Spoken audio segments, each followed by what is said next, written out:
The winter Jamestown almost died. Imagine arriving in a strange land thousands of miles from home. You have no supermarket, no hospital, no reliable source of food. The wilderness surrounds you, and winter is approaching. Now imagine watching your friend disappear, one by one, not because of a battle, but because there is simply nothing left to eat. This is what happened at Jamestown in the winter of 1609. The English called it the starving time. And for the people trapped inside the small settlement, survival became a battle against hunger, disease, cold, and fear. This is the true story of the winter when Jamestown nearly disappeared. Part 1. The Dream of Jamestown. In 1607, 104 English men and boys arrived in what is now Virginia. They'd been sent by the Virginia Company of London to establish a permanent English settlement in the New World. They called the settlement Jamestown. At first, the men believed they had arrived in a land filled with opportunity. They expected to find valuable resources. They dreamed of wealth. They hoped the new colony would make them successful. But the reality was very different. Jamestown had been built on an island surrounded by the James River. The location offered some advantages for defense and for ships, but it also had serious problems. The water was unhealthy. The land was difficult. Disease spread quickly, and the settlers had little experience surviving in their new environment.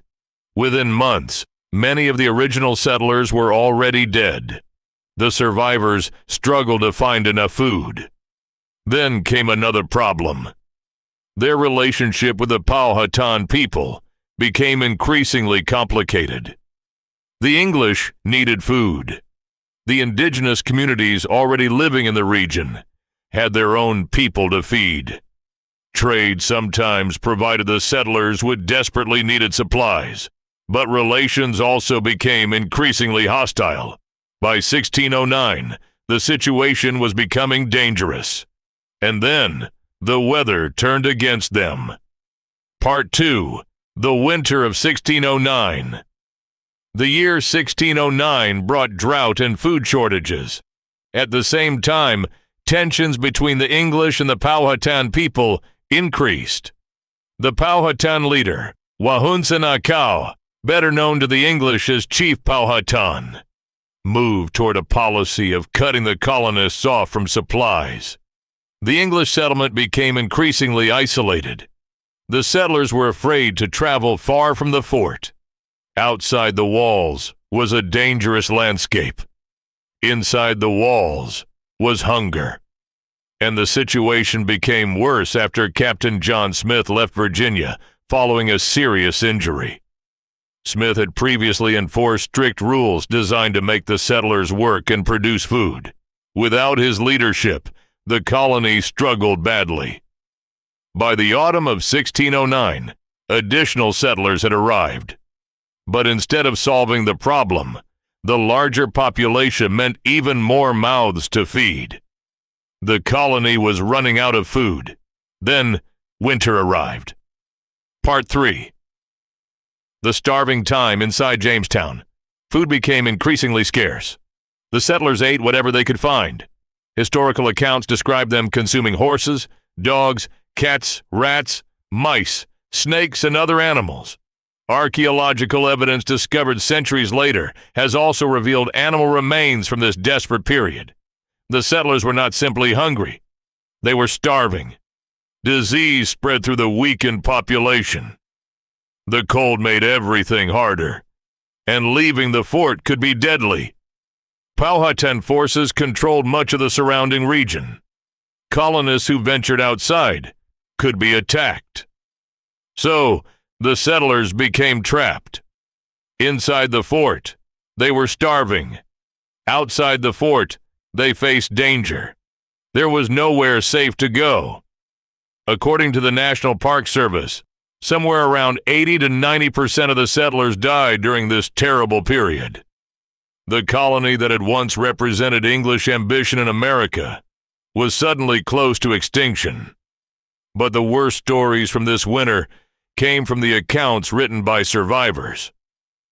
Some settlers reportedly consumed leather from shoes and belts, and historical evidence indicates that, in at least one case, a colonist was killed and consumed after death.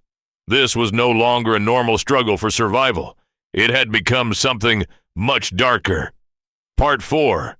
A colony of the dead. Imagine walking through Jamestown during the worst part of that winter. The settlement would have been almost unrecognizable. People who had arrived full of hope were now weak and sick. Many buildings stood damaged. Food stores were nearly empty.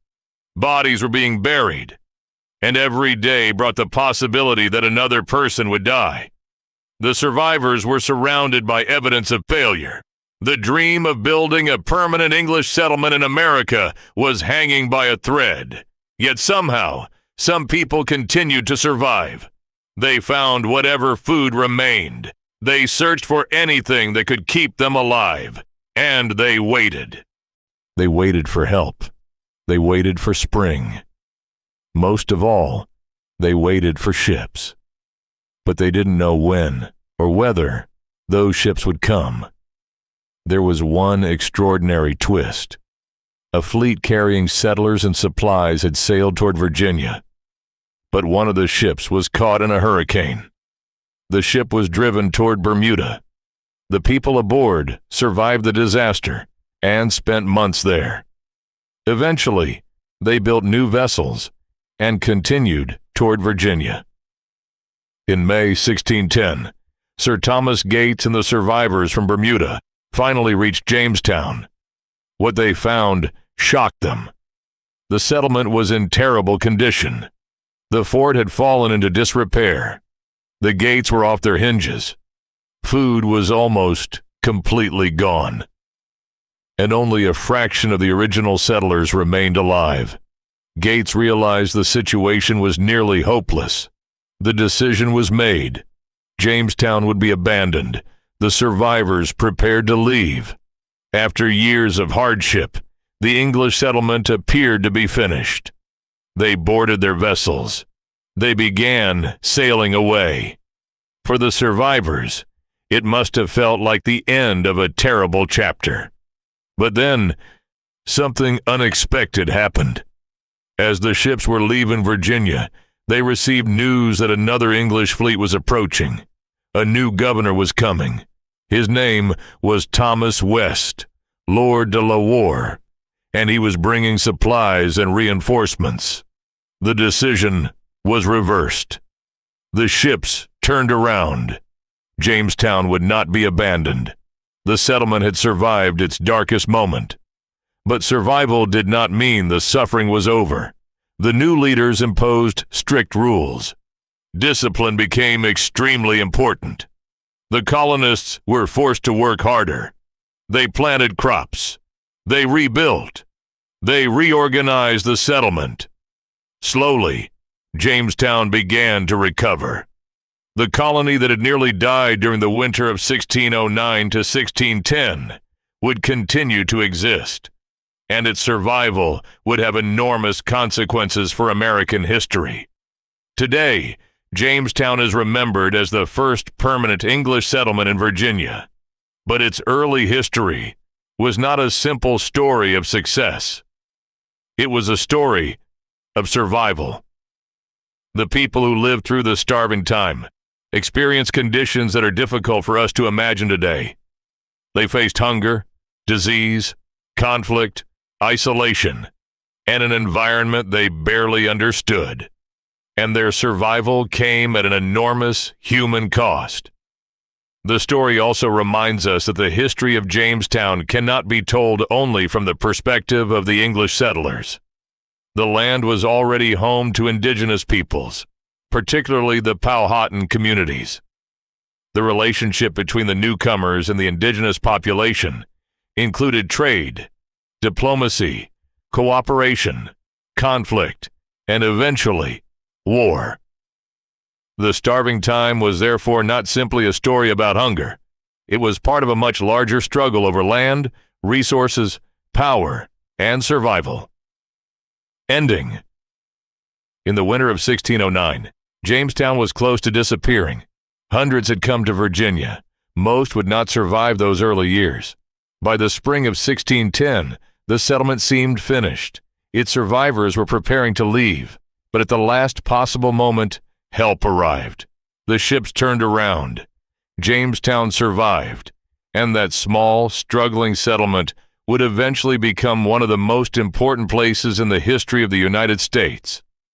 But beneath the story of its survival is a darker truth. Before Jamestown became a symbol of English settlement in America, there was a winter when its people were starving behind the walls of a small wooden fort. A winter when survival meant eating whatever could be found.